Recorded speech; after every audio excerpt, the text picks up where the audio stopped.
Let me take one more sip before I go into this video, which is a little more enthusiastic for me.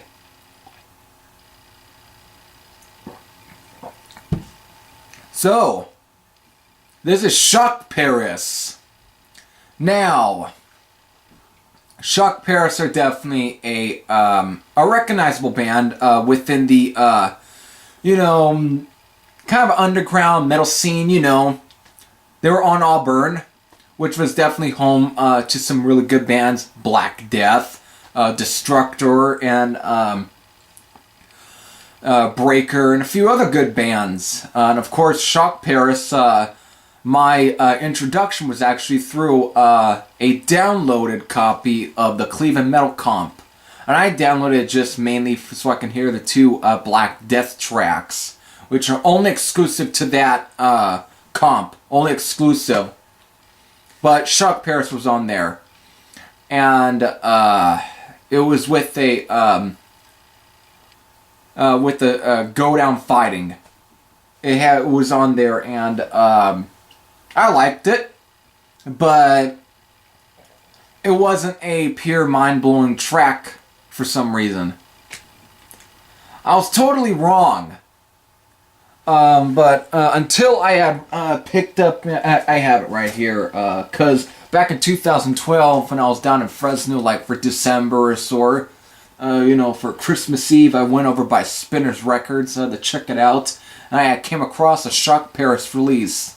But it wasn't an album. But it was cool nonetheless. Let me get that for a bit. Here it is. This is...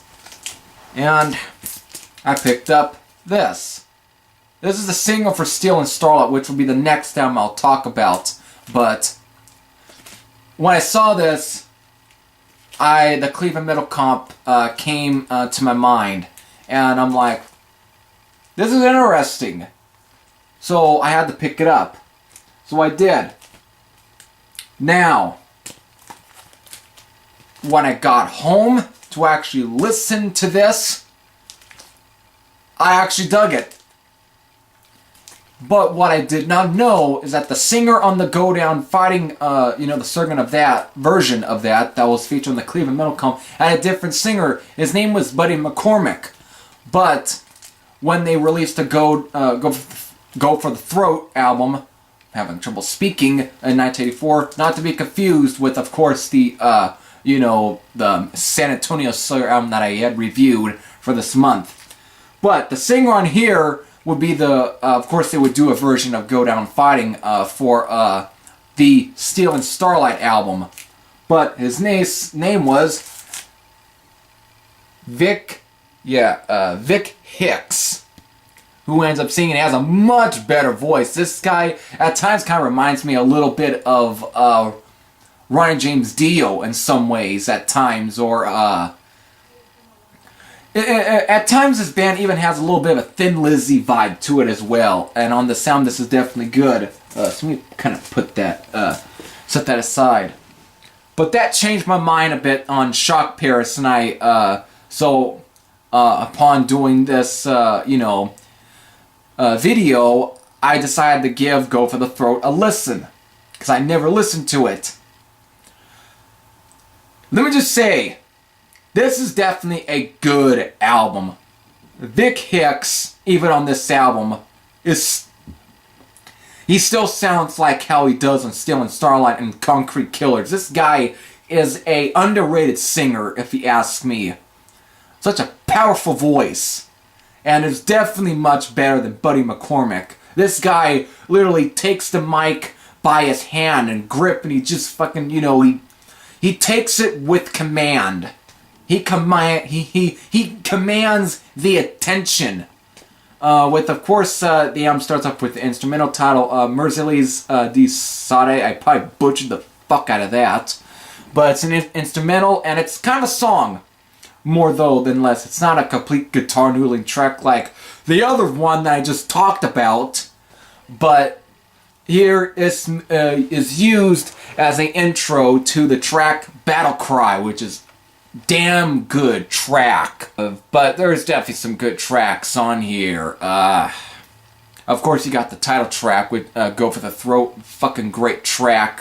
Burn It Down, fucking great. On a Wing and a Prayer, which is, I think there is some other band that had used this. I can't think of the name of the band that had a track that was very similar to this, but I don't think this is a cover at all. It doesn't sound like any other song with the same name that I've heard, so definitely still pretty good. Chosen Ones. Definitely a good track. Caged Tiger, fucking good. Never Say Why, great. Can't Fight the Evil, which is definitely good. Run But Don't Hide, which is what ends the album. This is definitely a good album. Raw, but definitely still pretty damn heavy. Still rooted within the new wave of British heavy metal, but does have a bit of that, US power metal sound to it as well. It's kind of, at times it's kind of like the American Pretty Maids, almost, in some ways. It's like they're very melodic, or even like a Tokyo Blade or some sort. This, but if I have to compare it to any other band, I don't understand why people compare them to Liege Lord, because they're not like Liege Lord. I don't get the Liege Lord fucking comparisons. Man, this is mostly on Metal Archives, and most of these guys' tastes are, I'm not gonna shit on them, but these guys obviously don't know a thing between fucking Shok Paris and Liege Lord, because there's a difference between them, if you ask me. It's like, and they're like the number one similar band on there. It's like they're the one, they get compared to Liege Lord quite a bit.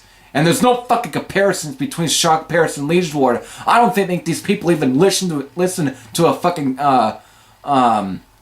Shok Paris or even Liege Lord album. I don't think they ever did. I think these people are too out of their fucking mind on that.